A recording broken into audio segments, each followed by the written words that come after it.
இந்த உலகத்தை படைத்த கடவுள் ஒருத்தர் अगर भगवान है तो फिर दुनिया में इतना दुख दर्द क्यों है? लोगों को कष्ट क्यों सहने पड़ते हैं? क्या इसका कोई हल है?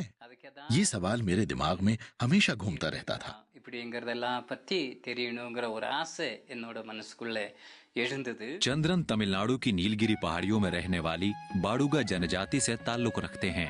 हालांकि वो एक प्रतिष्ठित परिवार से हैं, पर उन्होंने जिंदगी अपने ढंग से जीनी शुरू कर दी। ஒரு 6th जब मैं मिडिल स्कूल में था तो लड़कियों से मेरे संबंध बन गए। मैंने किसी शादीशुदा आदमी की तरह उनके साथ रहना शुरू कर दिया। मैं न सिर्फ लगातार धूम्रपान करता रहता था, बल्कि शराब भी पीता था। और इंटरमीडिएट के दिनों में तो मेरी जिंदगी और भी बदतर हो गई थी। 9th 10th 11th எல்லாம் ரொம்பவும் एक दौर आया जब कोई भी चीज उन्हें संतुष्ट नहीं कर पाती थी और वो जीवन से अप्रसन्न रहने लगे। बस इसी समय उन्होंने परमेश्वर और उसकी मौजूदगी के बारे में सोचना शुरू कर दिया। கடவுள் இருக்காரு। मैंने तय कर लिया था कि अगर परमेश्वर हैं तो मैं उनके बारे में जानूंगा, और अगर नहीं है तो मैं जिंदगी अपने ढंग से जीऊंगा। ये सवाल मेरे दिल में गहराई तक मौजूद था। उस समय मेरे लिए सबसे अहम चीज थी परमेश्वर को खोजना। चंद्रन ने अपनी खोज के लिए कई जवाब तलाशने शुरू कर दिए। சுவாமி விவேகானந்தாவோட புக்ஸ் எல்லாம் मैंने परमेश्वर की मौजूदगी के बारे में जानने के लिए सभी किताबें पढ़नी शुरू कर दी। मैंने खास तौर पर एक किताब पढ़ी, स्वामी विवेकानंद की लिखी। इस पुस्तक का नाम था ज्ञानदीपम। मैंने इसके सभी 12 वॉल्यूम्स पढ़े। मैं दर्शन और माइथोलॉजी पर कई किताबें पढ़ चुका था। मैंने देखा कि कुछ किताबों के मुताबिक ध्यान के जरिए मेरी जिंदगी में शांति आ सकती थी, जीवन के मायने मिल सकते थे। तो मैंने ध्यान लगाना शुरू किया। मैं योग की सभी कक्षाओं और सेमिनार्स में भाग लेने लगा, पर यह सब करने के बाद भी मुझे संपूर्ण संतुष्टि नहीं मिली। मुझे दिल में खालीपन लगता रहता था। तभी चंद्रन की मुलाकात अपने एक ईसाई दोस्त सैम से हुई। उन्होंने चंद्रन को चर्च आने का न्योता दिया। அப்படி கூட்டிட்டு போறப்போ நான் வந்து एक दिन वो मुझे एक चर्च ले गए। मैंने वहां जाकर सुनना शुरू किया कि बाइबल क्या कहती है और वो लोग किस तरह सुसमाचार सुनाते हैं। मुझे वहां एक शब्द ने छू लिया। ये मैथ्यू में था।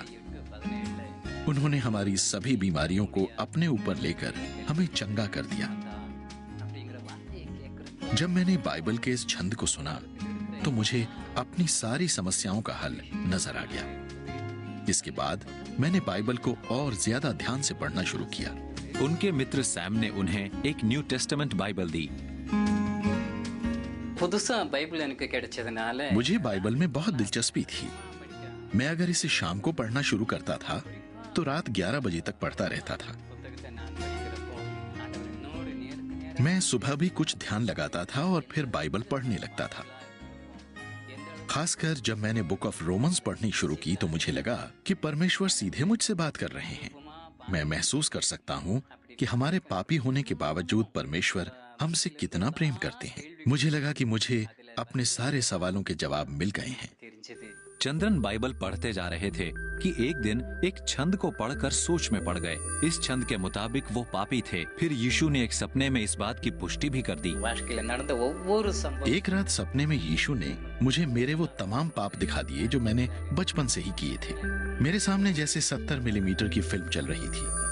परमेश्वर ने मुझे मेरे सारे पाप दिखा दिए, जैसे सिगरेट पीना, पैसे चुराना और लड़कियों के साथ रिश्ते रखना वगैरह। பாவ மன்னிப்பை கொடுத்தாரு। उस पल में मुझे अपने सारे पाप याद आ गए और मैंने परमेश्वर के सामने अपना गुनाह मान लिया। சந்தோஷமா இருந்தது।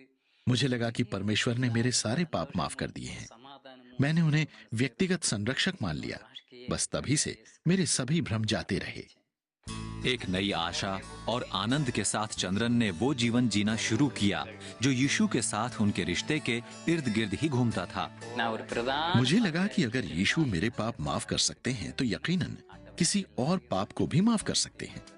फिर मुझ पर अपने बाडुगा समुदाय के लिए कुछ करने की जिम्मेदारी भी थी।